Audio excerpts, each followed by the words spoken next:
എഡിനോറ എന്ന് പറയുന്നത് നിങ്ങൾക്കറിയാം, അതൊരു ടൂത്ത് പേസ്റ്റ് മാത്രമല്ല.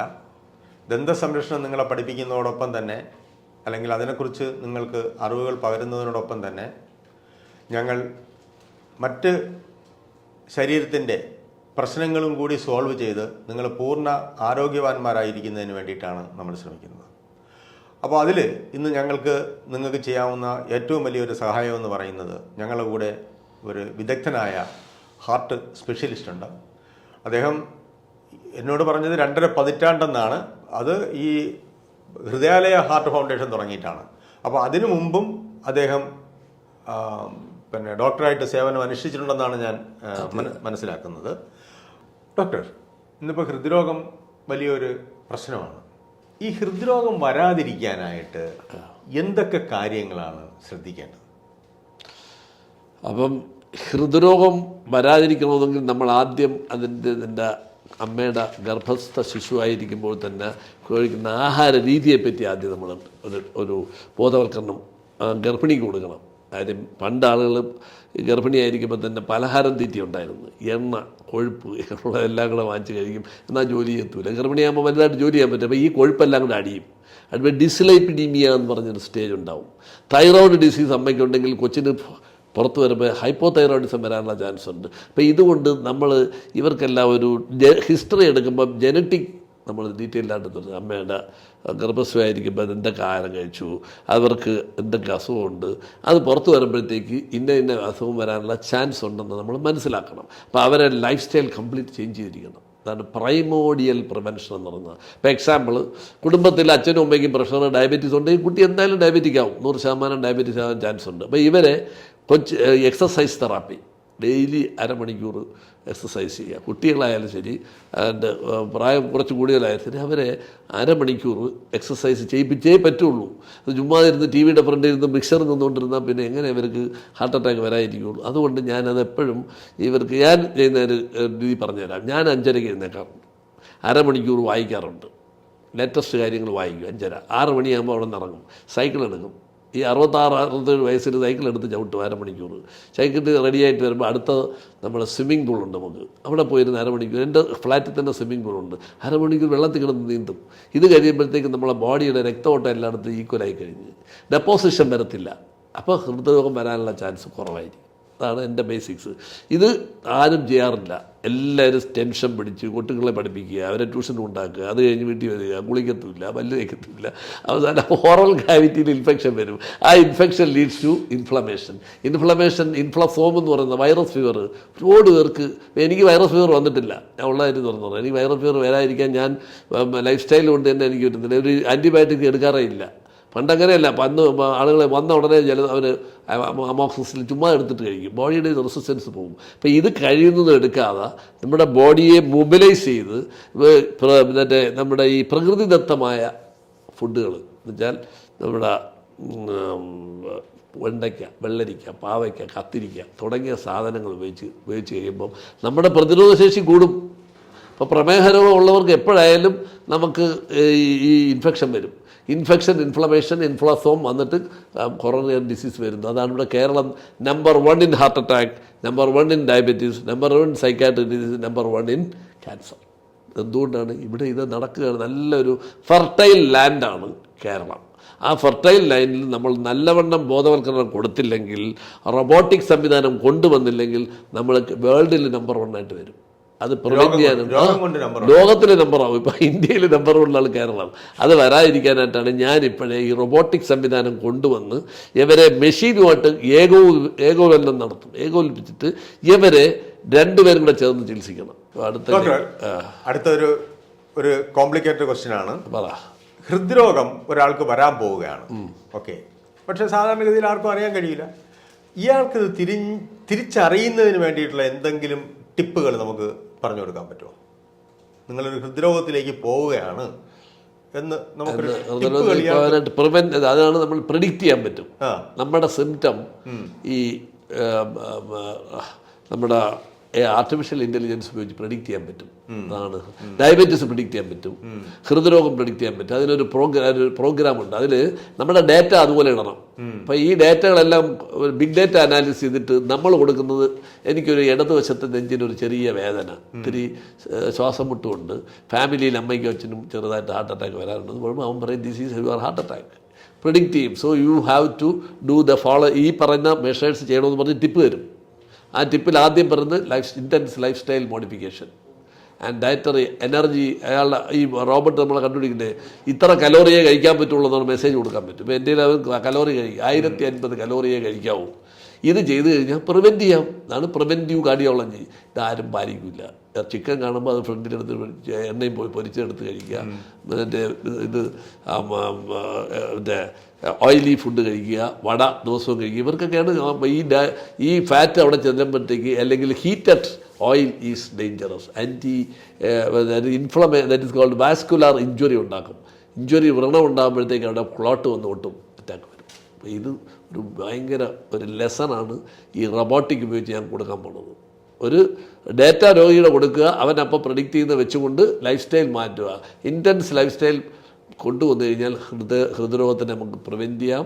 ഒരിക്കലും അതൊരു ഹാർട്ട് അറ്റാക്കിലേക്ക് പോകില്ല എന്ന് പറയാം. പക്ഷേ ഇത് പാലിക്കാതെ ഇരിക്കുമ്പോഴത്തേക്ക് സഡനായിട്ട് ഡെത്ത് ആവാനും ചാൻസ് ഉണ്ട്. അതുകൊണ്ടാണ്. അപ്പോൾ ഇത്രയും നേരത്തെ എക്സ്പ്ലനേഷനിൽ എനിക്ക് 2 ചോദ്യം സ്കിപ്പ് ചെയ്യാൻ പറ്റി. അതായത് എൻ്റെ ഒരു ചോദ്യം, ഈ ഹൃദ്രോഗം മറ്റേതെങ്കിലും കാരണം കൊണ്ട് വരുന്നതാണോ അതോ ലൈഫ് സ്റ്റൈൽ കൊണ്ട് വരുന്നതാണോ എന്നുള്ളതായിരുന്നു എൻ്റെ ഒരു ചോദ്യം. അപ്പോൾ അതിൽ നിന്ന് എനിക്ക് മനസ്സിലായി ജനിതകമായിട്ട് കുറച്ച് സംഭവിക്കാം, പക്ഷേ പ്രധാന ഭാഗം വരുന്നത് ലൈഫ് സ്റ്റൈൽ കൊണ്ടാണ്. പിന്നെ എനിക്ക് ചോദിക്കാനുണ്ടായിരുന്ന ഒരു ക്വസ്റ്റ്യൻ എന്ന് പറഞ്ഞു കഴിഞ്ഞാൽ, ഇപ്പൊ പ്രാരംഭഘട്ടത്തിൽ അറിഞ്ഞാൽ ഇതെങ്ങനെ മാറ്റി വെക്കാം, ഇത് വരാതെ നമുക്ക് സൂക്ഷിക്കാം. അത് എക്സസൈസ് കൊണ്ടും ഡയറ്റ് കൊണ്ടും മാത്രമാണ് ചെയ്യാൻ പറ്റുക. ഇതെല്ലാവരും ഓർമ്മിച്ച് വെക്കേണ്ടതാണ്. കാരണം ഇവിടെ എനിക്ക് പറയാനുള്ളത്, രോഗമെന്ന് പറയുന്നത് ഒരു ദിവസം കൊണ്ട് സംഭവിക്കുന്നതല്ല, ഒരു ഓവർനൈറ്റ് കൊണ്ട് സംഭവിക്കുന്നതല്ല. അത് കുറേ ഇവന്റുകൾ, കുറേ കാരണങ്ങൾ കൊണ്ട് സംഭവിക്കുന്നതാണ്. അപ്പോൾ അത് നിങ്ങൾ ശാസ്ത്രീയമായി പഠിച്ച് നിങ്ങൾക്ക് ഇന്ന് പഠിക്കാനായിട്ടൊക്കെ ഉള്ള അവസരമുണ്ട്. അപ്പോൾ അതിൽ നിന്നൊക്കെ നിങ്ങൾ മാറി നിൽക്കുക.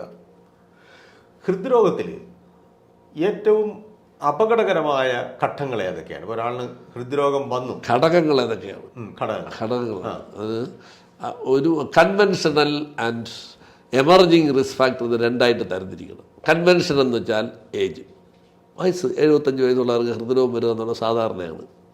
സെക്സ് 35 വയസ്സുള്ള പെണ്ണും 75 വയസ്സുള്ള പുരുഷനും നോക്കിയപ്പോഴത്തേക്ക് ഘടകങ്ങൾ കൂടുതൽ ആർക്കാണ്? പ്രായം കൂടിയ പുരുഷനാണ്.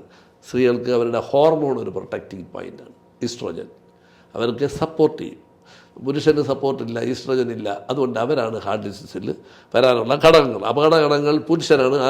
എൻ്റെ റോബോട്ട് ചോദിക്കുന്നത് ആണോ പെണ്ണോ എന്ന് ചോദിക്കുന്നത് രഹസ്യം ഇതാണ്. അല്ലാതെ സമയം പോകാനോ അല്ല അദ്ദേഹത്തിന് അറിഞ്ഞോളാൻ വയ്യാത്ത താല്പര്യം കൊണ്ടല്ല. ഈ പെണ്ണുങ്ങൾക്കാകുമ്പം റിസ്ക് കുറവും, ആണുങ്ങൾക്ക് റിസ്ക് കൂടുതൽ. ഇത് വെച്ചിട്ടാണ് ഞാൻ അടുത്ത പ്രോഗ്രാമിലേക്ക് പോണത്. ഈ രോഗിക്ക് ഒരാൾ 35 വയസ്സുള്ള ഒരു പെൺകൊച്ച് വന്നിരിക്കുകയാണ്, 75 വയസ്സുള്ളൊരു പുരുഷനും വന്നിരിക്കുകയാണ്. ഇതിനെ പ്രെഡിക്റ്റ് ചെയ്യണമെന്നുണ്ടെങ്കിൽ മറ്റേ ആൾക്ക് വെയിറ്റ് കൂടുതലായിരിക്കും. അവർക്ക് 75 വയസ്സുള്ള പുരുഷനെ അവർ വെയിറ്റ് ഇടും. ഓരോ വെയിറ്റ് എന്ന് പറയുന്ന സാധനം W ഇടും. ആ W1 ഇൻറ്റു ഏജ് ഒരു ഫോർമുല ഇട്ടിട്ടാണ് നമ്മൾ പ്രെഡിക്റ്റ് ചെയ്യുന്നത്. ഇതൊക്കെ ഭയങ്കര രസമാണ്, മാത്തമാറ്റിക്സ് ആണ് ഇതൊക്കെ. ഈ വെയിറ്റ് കൊടുത്തുകൊണ്ടാണ് ഇവൻ പ്രെഡിക്റ്റ് ചെയ്യുന്നത്. മനസ്സിലായ?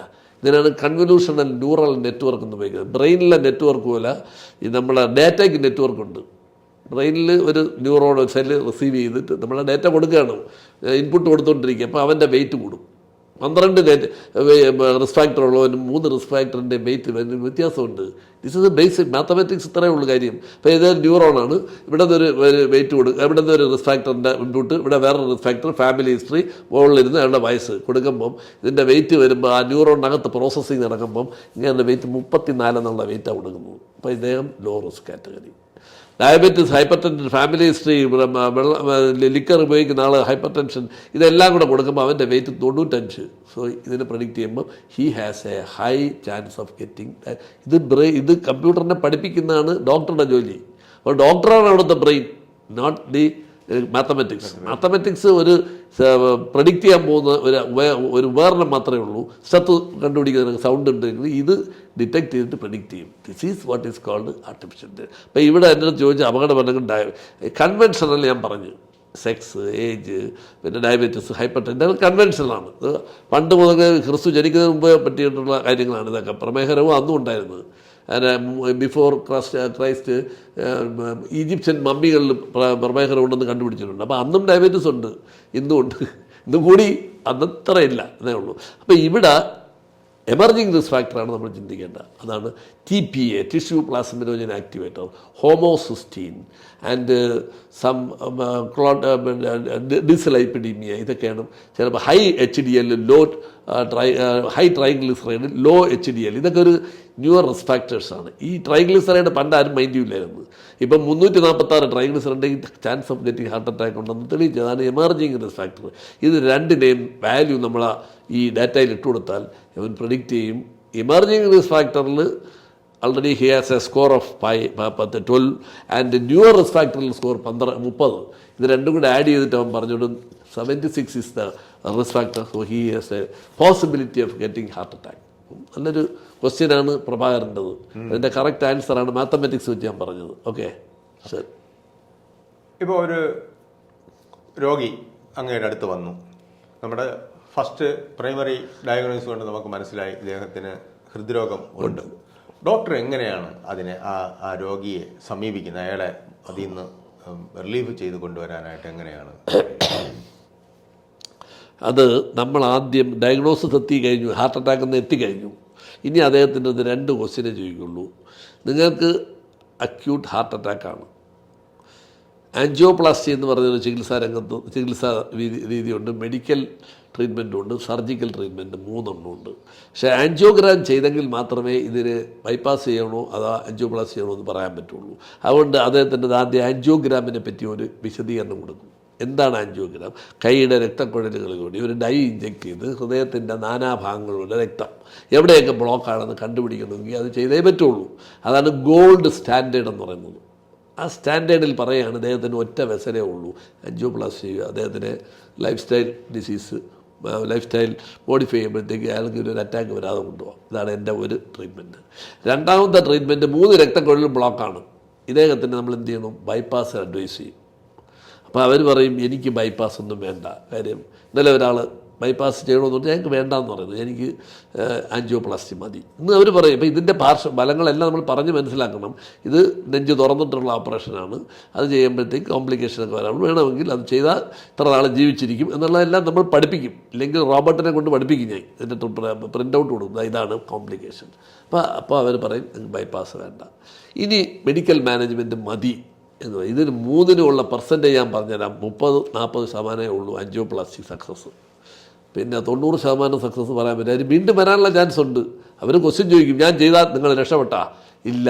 ആളുടെ ഉള്ളിൽ ചെറിയ രക്തക്കുഴലിൽ ബ്ലോക്കൊക്കെ വരും, അത് വലുതായി വീണ്ടും ബ്ലോക്ക് വരാനുള്ള ചാൻസ് ഉള്ളതുകൊണ്ട് 30% ഇതിനും, ബൈപ്പാസിന് 30%, മെഡിക്കൽ ലൈനിന് 30%, എല്ലാം കൂടെ കൊണ്ടുമ്പോൾ 100%. ഇതാണ് ഇതിൻ്റെ സക്സസ് റേറ്റ്. എനിക്കറിയാം ഒരാളുടെ, ഞാൻ 2012 അയാളത്ത് ബൈപ്പാസ് ചെയ്യണമെന്ന് പറഞ്ഞിട്ട് അയാൾ ഒന്നുമില്ലാതെ ഇപ്പോഴും എൻ്റെ അടുത്ത് ചെക്കപ്പിന് വരുന്നുണ്ട്. മെഡിക്കൽ ലൈനിൽ അയാൾ ശരിയായി. ഇതിൻ്റെ കാരണം പറഞ്ഞുതരാം. മെയിൻ രക്തക്കുഴൽ നമ്മുടെ സ്റ്റാച്യു തൊട്ട് പാളയം വരെയുള്ള അല്ലെങ്കിൽ പള്ളിമുക്ക് വരെയുള്ള മെയിൻ റോഡ് ബ്ലോക്ക് ചെയ്യാനും ചെറിയ ഇട റോഡുകളുണ്ട്. കണ്ണമൂല വഴി, പാറ്റൂർ വഴി നേരെ വേണമെങ്കിൽ സെക്രട്ടേറിയറ്റിൽ പോകാം. അതുപോലുള്ള ചെറിയ രക്തക്കുഴൽ വികസിച്ച് കൊടുക്കും. അപ്പോൾ ബ്ലഡ് സർക്കുലേഷൻ അവിടെ കിട്ടുകയാണെങ്കിൽ അയാളുടെ കൊറോണറി ആർട്ടറി ഡിസീസിനെ നമുക്ക് മെഡിക്കൽ ലൈനിൽ കൊണ്ടുപോകാനും പറ്റും. ഇങ്ങനെയാണ് പലരും പറയുന്നത്, ജയപാൽ സാർ പണ്ടേ എൻ്റെ അടുത്ത് ബൈപ്പാസ് ചെയ്യണമെന്ന് പറഞ്ഞു, പക്ഷേ ഞാൻ ഇപ്പോഴും ജീവിച്ചിരിക്കുന്നു എന്ന് പറഞ്ഞാൽ അതിൻ്റെ എക്സ്പ്ലനേഷൻ ഇതാണ്. ഞങ്ങളുടെ ചെറിയ ഇതിൻ്റെ മൈക്രോ വാസ്കുലേച്ചർ എന്ന് പറഞ്ഞ സംഭവമുണ്ട്. ആ വെസൽ ഡയലേറ്റ് ചെയ്ത് കൊടുക്കുമ്പോൾ അയാൾക്ക് ബൈപ്പാസും വേണ്ട, ഒന്നും വേണ്ട, ആൻജിയോപ്ലാസ്റ്റിയും വേണ്ട, അയാൾ സുഖമായിട്ട് ജീവിച്ചുകൊണ്ട് പോകും. അതാണ് ഞാൻ ജനറൽ ആശുപത്രി ഇരുന്നപ്പം 89% ആൾക്കാരിൽ 90% ആൾക്കാരും മെഡിക്കൽ ലൈനിൽ കൊണ്ടുപോയി അവരെല്ലാം ഇപ്പോഴും ജീവിച്ചിട്ടുണ്ട്. ബൈപ്പാസ് ചെയ്യണമെന്ന് പറഞ്ഞാൽ ഇപ്പോഴും എനിക്ക് നല്ല ഓർമ്മയുണ്ട്. അദ്ദേഹം അത് രസമാണ്. അദ്ദേഹം പേരുള്ളതാണ്. അദ്ദേഹത്തിന് രക്തക്കുഴൽ ബ്ലോക്ക്, സാമ്പത്തികമേ ഇല്ല. എൻ്റെ അടുത്ത് പറഞ്ഞു, സാറേ എന്നെ വെറുതെ വിട്ട് സാറിന് അറിയാവുന്ന മരുന്ന് എഴുതി തരാൻ പറഞ്ഞു. അയാൾ ഇപ്പോഴും ചെക്കപ്പിന് വരുന്നുണ്ട്. അദ്ദേഹത്തിൻ്റെ ഏമാൻ ആൻജിയോപ്ലാസ്റ്റി ചെയ്ത് 1 വർഷത്തിന് അയാൾ മരിക്കുകയും ചെയ്തു. ഇതാണ് ഇതിൻ്റെ പ്രത്യേകത. നമ്മളിതൊരു ടെമ്പററി ഷെഡാണ് ഇതൊക്കെ. ആ ടെമ്പററി വഴിയിട്ടെന്ന് പറഞ്ഞ് രോഗം മാറണമെന്നില്ല. അദ്ദേഹം ഞാൻ പറയുന്നത് കേട്ട് കറക്റ്റായിട്ട് എഴുതി 12 വർഷം ജീവിച്ചിരിപ്പുണ്ട്. ആൻജിയോപ്ലാസ്റ്റി 1 ലക്ഷം അന്നത്തെ ചെയ്ത ആൾ മുകളിലോട്ട് പോയി. ഇതിൽ നിന്ന് മനസ്സിലാക്കേണ്ടത്, these procedures are only temporary. But the god has to help from outside. അതാണ് ഇമ്പോർട്ടൻറ്റ്. ദൈവം എന്ന് പറഞ്ഞൊരു ശക്തി നമ്മുടെ തലയിൽ വന്ന് അടിക്കും. അവൻ പറയുന്നുണ്ടെങ്കിൽ കാര്യങ്ങൾ നടക്കുകയുള്ളൂ. അതിനാണ് ആർട്ടിഫിഷ്യൽ ഇൻ്റലിജൻസ് ഞാൻ കൊണ്ടുവരുന്നത്. അദ്ദേഹം ഡിസൈഡ് ചെയ്യും എന്ത് വേണമെന്നുള്ളത്. മനസ്സിലായ? It's A power, it's A artificial power നമ്മൾ കൊടുക്കുന്നതാണ് ഹൃദയാലയയിൽ ഞാൻ പ്ലാൻ ചെയ്തത്. അദ്ദേഹത്തിൻ്റെ ഡിസിഷൻ ഞാൻ ടേക്ക് ചെയ്തിട്ടാണ് ചികിത്സ കൊടുക്കുന്നത്. ഓക്കെ, അതാണ് അപ്രോച്ച്. അതാണ്. ദന്താരോഗ്യവും ഹൃദ്രോഗവും തമ്മിൽ എന്തെങ്കിലും കണക്ഷൻ ഉണ്ടോ? അത് എങ്ങനെയാണ് നമ്മളതിനെ? അതിനെപ്പറ്റി ഞാൻ MBBS പഠിക്കുമ്പോഴേ കാര്യമായിട്ട് ഗഹനങ്ങളായിട്ട് പഠിച്ചൊരു ഫീൽഡാണ് ഓറൽ കാവിറ്റി. അന്ന് എൻ്റെ മെഡിസിൻ പ്രൊഫസർ പറഞ്ഞിട്ട് വായിക്കാത്ത ഒരുപാട് അണുക്കളുണ്ട്. ഗുണമുള്ള അണുക്കളുണ്ട്, ഗുണമില്ലാത്ത വൈറസ് അണുക്കളുമുണ്ട്.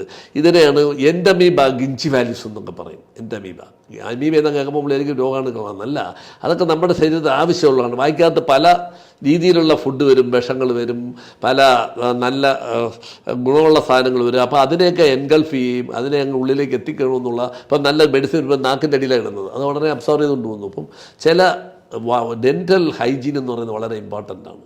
ആ ഹൈജീൻ മിക്കവർക്കും ഇല്ലെങ്കിൽ ഹാർട്ട് ഡിസീസ് വരാനുള്ള ചാൻസ് കൂടുതലാണ്. അപ്പോൾ ഈ എക്സാമ്പിൾ പറയാം, കൊറോണ വൈറസ് മൂക്കിലും വരും, വായിലും വരും, തൊണ്ടയിലും വരും. തൊണ്ടയിൽ ഇരുന്നു കൊണ്ടാകുമ്പോൾ വൈറസ് പെരുകിയിട്ട് ഇൻഫെക്ഷൻ, ഇൻഫ്ലസോം എന്ന് പറയുന്നത് ഇൻഫ്ലമേഷൻ വലുതാക്കുന്ന ഇൻഫ്ലമസോം വന്നുകൊണ്ട് നമ്മുടെ ഹാർട്ട് അറ്റാക്ക് ഉണ്ടാക്കുന്നുണ്ട്. എനിക്ക് ഒരുപാട് പേര് കിട്ടിയിട്ടുണ്ട്. അതാണ് കൊറോണ സമയത്ത് ഹാർട്ട് ഡിസീസ് ഒരുപാട് പേര് മരിച്ചത്. മൂക്കിൽ നിന്നും വായിന്നുമാണ് കയറുന്നത്. ഇമ്മീഡിയറ്റ്ലി ലങ്സിൽ വരും. ലങ്സിൽ വന്നിട്ട് പ്രോളിഫറേറ്റ് ചെയ്ത് ന്യൂമോണിയ ഉണ്ടാക്കി. ന്യൂമോണിയ അവസാനം ഇതിൻ്റെ അതേ റിസപ്റ്റർ തന്നെയാണ് ഹാർട്ടിലുള്ളത്. അപ്പോൾ ഹാർട്ട് അറ്റാക്ക് ഉണ്ടാക്കുന്നുണ്ട്. അങ്ങനെ MI ഒരുപാട് പേരുണ്ട്. അപ്പോൾ അന്നും നമ്മൾ ഈ ഓക്സിജൻ കൊടുത്തും മെഡിക്കൽ കൊണ്ട് അന്ന് ആൻജിയോപ്ലാസ്റ്റി ചെയ്യത്തില്ല. വലിയ ഡോക്ടർമാരെന്ന് പറയുന്നത്, സാറേ അയ്യോ കോവിഡ് അല്ലേ ഞാൻ തരൂല്ല. ആ ലെവലിൽ ജീവിച്ച ആൾപ്പോഴും എൻ്റെ അടുത്ത് വരുന്നുണ്ട്. അന്നൊക്കെ ആൻജിയോപ്ലാസ്റ്റി ചെയ്യാൻ പറ്റിയില്ല. അയാൾ ദൈവികമായിട്ടുള്ളൊരു പവർ കിട്ടി. അയാളുടെ ബോഡിയിലൊരു ഇമ്മ്യൂൺ സിസ്റ്റം എന്ന് പറയുന്നതാണ് ദൈവം. മനസ്സിലായി? ആ ദൈവം അവിടെ വന്ന് അദ്ദേഹത്തിൻ്റെ ആൻറ്റി ഇൻഫ്ലമേറ്ററി ആക്ഷൻ കൊടുത്ത് അദ്ദേഹത്തിന് രക്ഷപ്പെടുത്തി. അദ്ദേഹത്തിൻ്റെ ബോഡിയിലുള്ള ഇമ്മ്യൂൺ സിസ്റ്റം വർക്ക് ചെയ്യും അപ്പോഴത്തേക്ക്. അങ്ങനെ ജീവിച്ചിട്ടുണ്ട്. അതുകൊണ്ട് ഓറൽ കാവിറ്റിയാണ് ഞാൻ ആദ്യം പേഷ്യൻ്റെ നോക്കുമ്പോൾ നോക്കേണ്ടത് ഓറൽ കാവിറ്റിയാണ്. അല്ലാതെ അയാളുടെ സൗന്ദര്യമല്ല നമ്മൾ നോക്കേണ്ടത്. വായിക്കാത്ത എത്ര പല്ലുണ്ട്, ആ പല്ല് വെച്ച് ചവച്ചിട്ടാണ് അതിൽ പോണത്, അവിടെ എത്ര കാവിറ്റി ഉണ്ട്, അതിലത് ജിഞ്ചിവൽ റിസക്ഷൻ എങ്ങനെയാണ് ഇതൊക്കെ നോക്കിയിട്ട് വേണം ചികിത്സിക്കാൻ.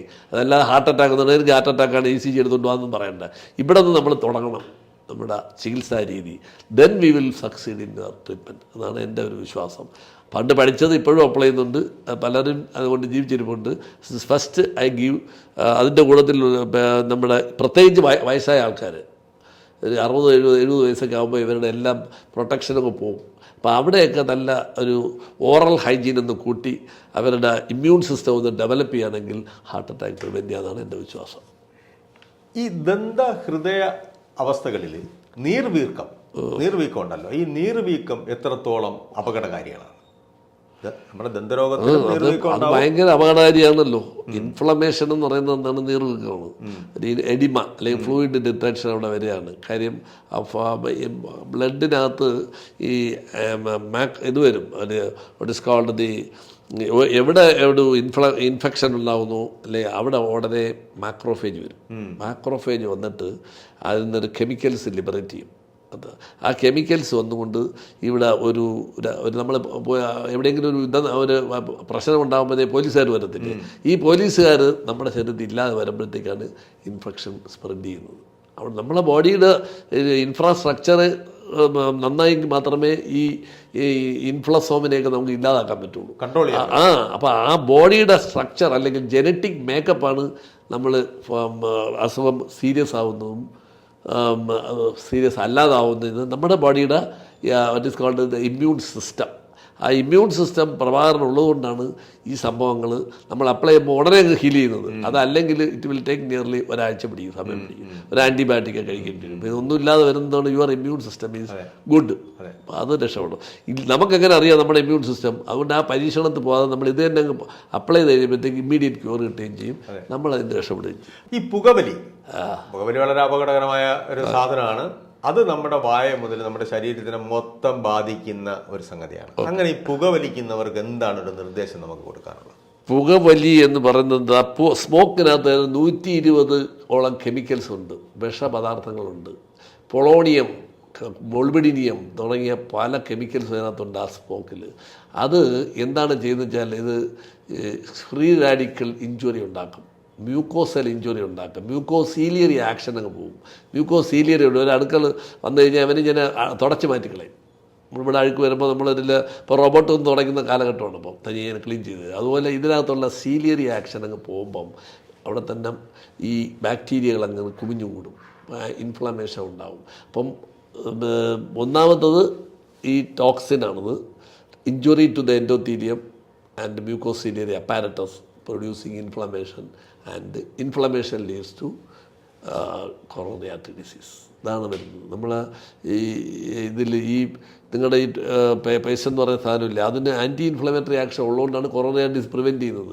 അതുകൊണ്ടാണ് പല ആളുകൾക്ക് നമ്മൾ കൊടുത്തവർക്ക് ആരുടെ ഹാർട്ട് ഡിസീസ് പ്രോബ്ലം കാണുന്നില്ല. അതിനെപ്പറ്റി ഒരു മെഗാ ട്രയൽ തുടങ്ങാനുള്ള പ്ലാനുണ്ട്. ഒരു 10,000 ആളുകളിൽ ഇത് കൊടുത്തിട്ട് അവരിൽ ഒരു വർഷം ഫോളോ അപ്പ് ചെയ്യണം, 2 വർഷം ഫോളോ അപ്പ് ചെയ്യണം. ഫസ്റ്റ് ഇയർ ഡേറ്റ ആദ്യം എടുക്കണം, സെക്കൻഡ് ഇയർ ഡേറ്റ. അല്ലെങ്കിൽ കഴിയുമ്പോൾ അറ്റാക്ക് വരുന്നില്ലെങ്കിൽ മാത്രം നമുക്ക് കാര്യമായിട്ട് ഇൻ്റർനാഷണൽ പേപ്പർ തന്നെ പബ്ലിഷ് ചെയ്യാൻ പറ്റും. അതാണ് എൻ്റെ അടുത്ത ഒരാഗ്രഹം. ഡിനോറായിട്ട് ചേർന്ന് ഒരു പബ്ലിക് ഒരു മീറ്റിംഗ്, നമ്മളെ വേൾഡ് ഹാർട്ട് ഡേ വരുന്നുണ്ട്, അന്ന് നമ്മളൊരു 10-500 പേർക്ക് ഈ ഡാറ്റ എടുക്കുന്നതായി അവർക്കെല്ലാവർക്കും നമുക്ക് ഇത് അഡ്വൈസ് ചെയ്യും. അപ്പോൾ അവരിൽ എത്ര പേര് അവരെ ഫോളോ അപ്പ് ചെയ്യണം. ടീം പോയി ഇവിടെ OP ടിക്കറ്റ് വരുന്നവർക്ക് ഫ്രീ ചെക്കപ്പ് പോലെ വന്നാൽ അവരിവിടെ വരും. വരുമ്പോൾ അവരുടെ ECG, അവരുടെ ഹാർട്ട് ഡിസീസും ഒക്കെ നമുക്ക് എടുത്തിട്ട് ഒരു വലിയ പേപ്പറാക്കാം. ഇങ്ങനെയാണ് ദിനേശ് റായി ചെയ്യുന്നത്. എൻ്റെ കൂടെ അസോസിയേറ്റ് ചെയ്ത് 100-300 പേർക്ക് ഡേറ്റ പുള്ളി എങ്ങനെ എടുക്കുക. ആ ഡേറ്റ എടുത്ത് വെച്ച് പുള്ളിയുടെ ഡേറ്റ ബാങ്ക് ഇട്ടിട്ടുണ്ട്. അതിനെ സ്റ്റഡി ചെയ്താണ് പുള്ളിക്ക് PhD ഒക്കെ ഓരോരുത്തർ കൊടുക്കുന്നത്. അതുകൊണ്ട് നമുക്ക് ചെയ്യാം. ഓക്കെ ഡോക്ടർ, അവസാനമായിട്ടൊറ്റ ക്വസ്റ്റ്യൻ ചോദിച്ചും കൊണ്ട് നമുക്കിത് മൈൻഡ് അപ്പ് ചെയ്യാം. ഈ ഹാർട്ടിന് എന്തെങ്കിലും ഒരു ബ്ലോക്ക് വന്നു കഴിഞ്ഞാൽ നമുക്ക് ഈ ആൻജിയോഗ്രാം ചെയ്താൽ മാത്രമേ നമുക്ക് അറിയാൻ പറ്റുള്ളൂ ഇദ്ദേഹത്തിന് എവിടെയെങ്കിലും ബ്ലോക്ക് ഉണ്ടായെന്ന്. കറക്റ്റ് അല്ലേ? അല്ലേ? വേറെ പുതിയ സംവിധാനങ്ങളൊക്കെ എൻ്റെ ഉണ്ട്. കാര്യം കൊറോണറി ഇതിൻ്റെ CT ആൻജിയോഗ്രാം, CT ഒരു ഡൈ ഇഞ്ചെക്ട് ചെയ്താൽ മതി, വയറൊന്നും കയറ്റണ്ട. ഹാർട്ടിൽ ചെന്ന് അത് കോൺസെൻട്രേറ്റ് ചെയ്തിട്ട് എൻ്റെ സ്ലൈസ് എടുക്കും, സൈറ്റ് റീകൺസ്ട്രക്ട് ചെയ്യും. അതാണ് ഞാൻ പലർക്കും ചെയ്യുന്നത്.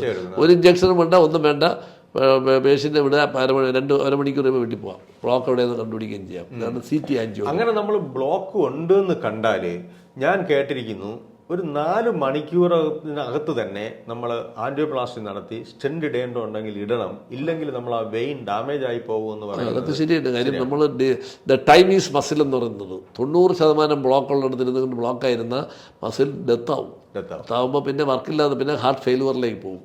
അതുകൊണ്ട് ഏർലി ആയിട്ട് ഇത് കണ്ടുപിടിക്കുക, ഏർലി ആയിട്ട് ട്രീറ്റ് ചെയ്യുക. അതിനാണ് റോബോട്ടിക് സംവിധാനം ഞാൻ കൊണ്ടുവരുന്നത്. ദ വേ വരുന്നപ്പോൾ തന്നെ 2 മിനിറ്റ് കൊണ്ട് ഡയഗ്നോസ് ചെയ്ത് 5 മിനിറ്റ് കൊണ്ട് കാത്തലാവ് കയറ്റി പേഷ്യന്റ് രക്ഷപ്പെട്ട്. അൺഫോർച്ചുനേറ്റ്ലി ഇവിടെ ഇപ്പോൾ നടക്കുന്നത് ഇത് ബ്ലോക്ക് വരും, അവിടെ കൊണ്ടു ചെല്ലും, മരുന്നൊക്കെ കൊടുക്കും, പിന്നെ ഇവരേൽ പൈസ കാണൂല, ഈ സ്റ്റെൻഡ് ഇടാനൊന്നും പൈസ കാണൂല. അപ്പോൾ ഇവരെന്താണ് മറ്റേ ഗവൺമെന്റിന്റെ ചെറിയ ഇത് ഫണ്ട് കിട്ടുന്നതിന് വേണ്ടി പോകും. പിന്നെ 3-4 ദിവസം കഴിഞ്ഞിട്ടാണ് ഇടുന്നത്. അതിന് നമ്മൾ സർക്കാരിന് ഇതൊക്കെ കൊടുക്കുന്നുണ്ട്, ഒരു മെസ്സേജ് കൊടുക്കുന്നുണ്ട്. ഈ പേഷ്യന്റിനെ ആൻജിയോപ്ലാസ്റ്റി ചെയ്യേണ്ടവനെ ആസ് ഏർലി ആസ് ചെയ്യണം, അല്ലെങ്കിൽ ഇവർക്ക് തന്നെയാണ് അതിന്റെ ബർഡൻ വരാൻ പോകുന്നത്. അതാണ് ഞാൻ പറയുന്നത്. ഹാർട്ട് ഫെയിലുവറിലേക്ക് പോകും. ഹാർട്ട് ഫെയിലുവറിന് എത്ര ബില്യൺ ഡോളേഴ്സാണ് അമേരിക്കയിൽ സ്പെൻഡ് ചെയ്യുന്നത് ഹാർട്ട് ഫെയിലുവർ മാനേജ്മെന്റിന്. പിന്നെ പോയി ഡെഡ് ബോഡിയാണ്, അവനെ മനുഷ്യൻ ഫിറ്റ് ചെയ്യുക, അതിന് 5 ലക്ഷം, പിന്നെ അത് കഴിഞ്ഞ് അവന് വീട്ടിൽ കൊണ്ട് ചികിത്സിക്കുക 10 ലക്ഷം. ഇതെങ്ങനെ പോകും? അത് വരുന്നതിന് മുമ്പ് ഈ പറഞ്ഞ 1 ലക്ഷം രൂപ മുടക്കി അവൻ്റെ ജീവിതം രക്ഷപ്പെട്ടില്ലേ? The time is muscle, treat as early as possible, make diagnose as early as possible. ഇതാണ് റോബോട്ടിക് ഇന്റർവെൻഷൻ. യഥാർത്ഥത്തിൽ ഒരു ഡോക്ടർ സർട്ടിഫിക്കറ്റ്, അതായത് ഒരു പേഷ്യന്റ് വന്നു ഇമ്മീഡിയറ്റ് ആയിട്ട് ചെയ്യണമെന്ന് ഡോക്ടർ സർട്ടിഫൈ ചെയ്തു, അത് ചെയ്തു കഴിഞ്ഞാൽ ആ ഹോസ്പിറ്റലിലേക്ക് ഗവൺമെന്റ് ആ ബില്ല് കൊടുക്കുന്ന ഒരു സംവിധാനം ചെയ്തേ പറ്റുള്ളൂ.